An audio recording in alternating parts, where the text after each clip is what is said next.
Welcome back to Canadian Wrench.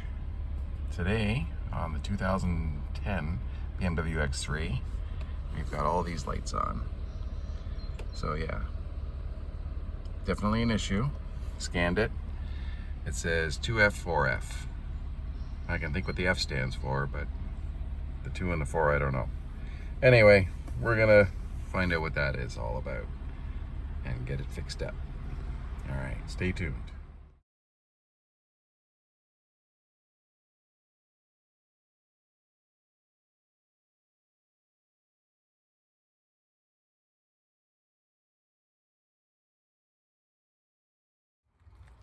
All right, so we're going to take all this stuff out of the trunk.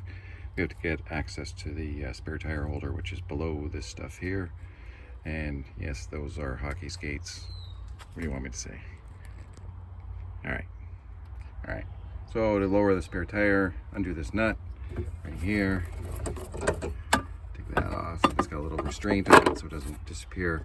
And then we lift this arm, rotate it. You'll see it says the word. I know the sun's not helping today.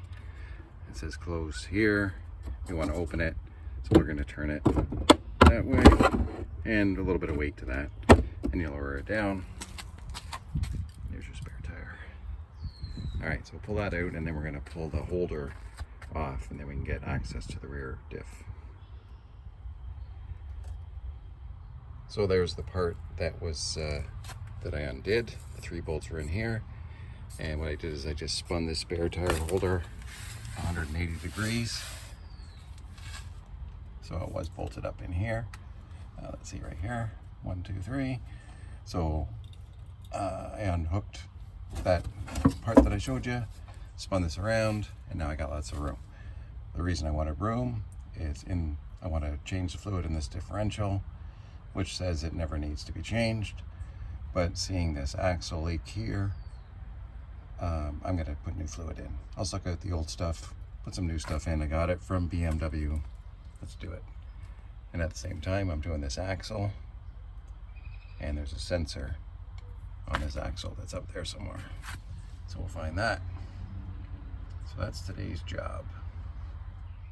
Now if you see this here, this right here, don't be worried. It's not a vacuum line that's disconnected or something like that. This is the vent for your battery. Goes up to your battery there, and if it starts to boil over, the acid will actually drip down here and out of the car. It's just a safety thing. Anyway, all right, so if there's going to be a stumbling block on tools, it would be this one. So it's I've already loosened it, obviously. It wasn't that loose. All right, so here's what it is. It's a 12-point socket, and I have up to 32 or 33 millimeter, and that wasn't big enough. But I do have the standard equivalent, close anyway, 1 7/16. I don't know if you can read it, but it's a 12-point socket, and it fits enough to get that off, obviously, because that was tight. I used an impact gun, because like I said, it was tight. I think 300 and some foot-pounds is the torque. I'm gonna look it up when I put it back on. But anyway, so now we have to change. Where is it? It's that axle right there. All right, so now I'm going to take these bolts out of here. Mine are inverted torques. Most of them I think are Allen key, and I know the ones that come with the new axle are Allen key that go back in. Anyway, the inverted torques are a little bit tight, and there's a sweet spot which is up here, because the axle points away from the bolt. It's actually leaning down a bit, and you can get on there nicely. If you try to undo it here, it's really tight because the axle is pointing towards the bolt, making that near impossible to get on there. Now the other thing you have to do, because the car's in neutral, is you got to hold the axle. So to hold the axle, I threaded a couple studs back in, and I'll just hold it between here and here. So usually I do it like this and just hold it. Doesn't take a lot, but, and I also, another point, good point, I undo it with a hand ratchet, not an impact gun. If the bolt all of a sudden is really tight, it's better to know with a hand ratchet than an impact gun, because the impact gun will probably snap it off. which is never a good thing. Okay, let's keep going. So now I'm just undoing the sway bar. Again, it's inverted Torx bolts. And here we go here. So we're popping those out and probably the end off as well. So I gave them a quick spray of penetrant. And here's a little quick trick.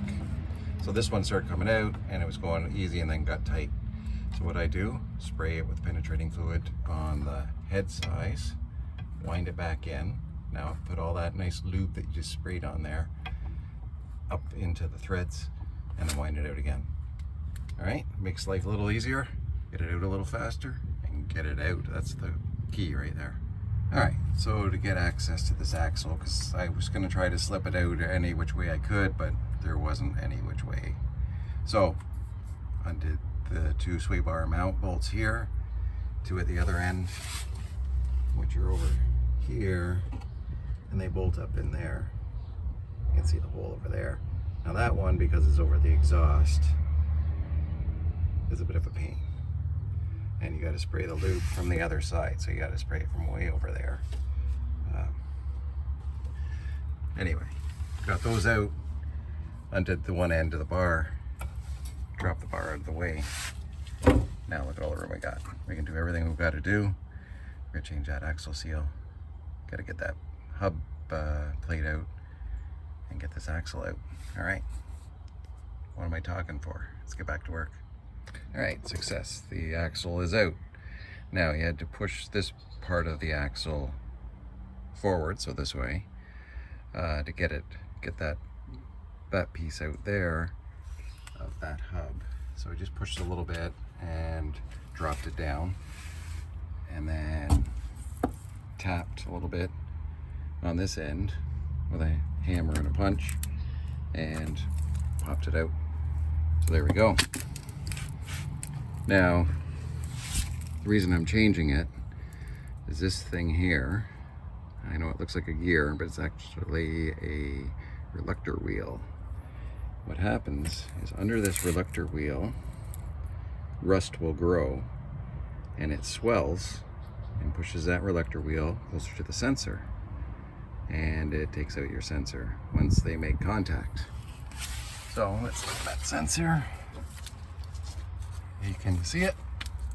It's right there. So let's see if I can get any closer. There we go. There's the sensor. You can see wear marks on it. So there's a bit of interference in there. So now I gotta get that sensor out. I got a new one of them as well. And we'll get this thing back together. All right, so next we're gonna remove this sensor. You gotta hope that this bolt comes out. What I did is I sprayed some penetrating fluid on it. As soon as I started working on this thing, sprayed it again. I also tapped the end with a hammer, so just gave it one sharp blow, not too hard, and sort of shock it a little. Came right out. So lucky there. Then we can pull the sensor out. Yeah, right. I didn't really expect it to just fall right out anyway. So because I'm replacing it, I can tap it from the underside and we'll get that out. We can follow it along to where it connects, which is just up here a bit. All right, so all I did is I got an extension, put it on in there and tapped it out. I wanted to see if there was any marring or grinding or anything on the end of this, which now that I have it out, it's quite obvious. I don't know if it's obvious on the camera, but it is obvious. You can actually see that's on a slope. It should be straight. So here's a new one, just to compare and see it's nice and flat, nice and straight there. So we're obviously doing the right thing. So we'll pull the rest of this wire out and change that sensor, but I'm not going to put it in until the axle's in. I just don't want to bump it or anything like that. So I got to do that seal, get the axle in. So what I did now to get this hub shaft out is I got a pry bar in here and I pried it out, being careful not to damage this dust seal or dirt seal or whatever it is. I did dislodge it off the hub. So anyway, we'll pull that out. The first thing I always do is make sure that the seal is right. So I match it up, make sure it's the same size and all that stuff. Got it from the dealer, so genuine part. All right, so now I'm going to use a seal remover, this guy right here, and we'll put it in and pry it out. That's hard to do with oily hands and a camera, but we'll do it with the oily hands, just no camera. All right, so there's the seal out. Here's the new seal. This is obviously the inside of it. What I'm going to do is I'm going to put a little bit of that oil that's just near that bearing. I'm going to put a little bit on that seal right here. This is the part you got to be a little bit careful of. There's a spring there. That's what actually does the sealing on your axle, on that hub shaft, that little stub shaft. So we're going to put a little oil on there so it's nice and friendly when it goes in. We're going to put it the right way because that's the smart thing to do. And I don't know if I have a seal installer this big. I'm going to have a look. You can always use a piece of tubing, a piece of exhaust pipe. Just make sure it's nice and flat. We're also going to take notice of how far it went in. So you can see where the seal was riding or where it was sitting and where it's rusty. So we want to make sure that this seal right here, goes in the same distance. All right. Now also we'll have a quick peek at this and make sure there's no damage on this surface where it rides the seal. So I feel nothing at all. We're going to give it a good cleanup. And we're going to obviously straighten that out. I said that before, but we're actually going to do it. And I guess I better find a seal installer. Okay. All right. So the seal's in. What I did is I got the old seal and just sort of tapped all around with a small hammer and drove it in. And couldn't find anything else to do it with. And you want to get all your pressure when you're hammering the outside in. You're not really hammering on the inside. You don't need to hammer that in. You got to hammer on this part of the seal because you want to drive that in. Anyway, also with the seal came this clip. And just for safekeeping, I'm going to keep it in that bag. Because if you've ever changed them, the stub shaft seems extremely tricky to get in. I've never had good luck with that. So I'm just going to leave the original clip on there. It's not like it's going anywhere. It's not going to fall out. It's sandwiched between the rear diff and the axle. So I'm quite confident that'll be fine. All right. So that little, those two rings that were off, so there's this one here and this one here. I straightened out the little bend in it, and I hammered this one on, and I hammered them both on, obviously. But I just made them flush with each hub that they fit, and that seems to be where they sit. So now I can put that back in. So again, I just match everything up, make sure that it looks the same length. With this package came all new bolts, which is sweet, and a package of grease, and of course instructions, which I did have a peek at. It's always a smart idea, actually. So the grease does have to go in this joint. It's not greased right now. It says that on the bag here even, there's a caution. So you take this tie wrap off, you open that up and put the grease in. Not a big deal. And then we'll assemble this into the car. Here's another look at those reluctor rings. Here's the old one, and you can just see compared to a new one how badly it looks. And I don't know if you can see the swelling, but you can see how it would happen. And no, I wouldn't put grease all over it, because you do that and you're going to start attracting dirt and everything else. All right, let's get that guy in now. All right, I'm just going to quickly go over this. Just make sure we're all on the same page. So, all right, you cut the tie wrap and remove that. And what's that what that's doing is holding this part all together. Let's see, there's your boot, and there's no grease in there, or there is a little bit of grease, but it's very little. There's none on this side, where all the bearings are. See, all these bearings are dry. So they send package grease. You put this grease in here. Make sure you get it as deep in as you can. Don't be afraid to flex this a little bit. Get all the grease as much as you can in there, and then all the extra can go in the boot. Okay? And then when this goes back on, and the bolts, and don't forget the washers that go underneath, and they equal out the torque, and they keep it constant pressure and stop that grease from leaking out. So, all right, that's our next step. Okay, so I got the new axle in. I got a couple of bolts started there. But one thing I did run into, which is somewhat interesting, I guess, is, or unexpected maybe would be the better word, these new spacers, or torque equalizers, whatever you want to call them, that go through the bolts go through them, hold the axle on, are slightly different than these ones. Now, if you look very carefully, you'll see that, can I do it with one hand? That thickness of these shoulders is different, but you can see it anyway, like that. That's a good way to do it. So those thicknesses are different.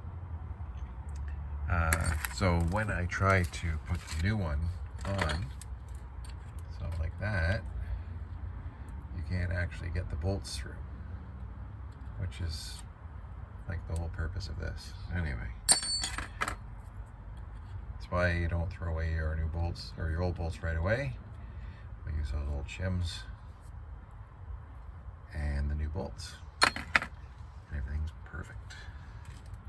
So another important thing to remember is when you're tightening these bolts here, do a crisscross, just snug them.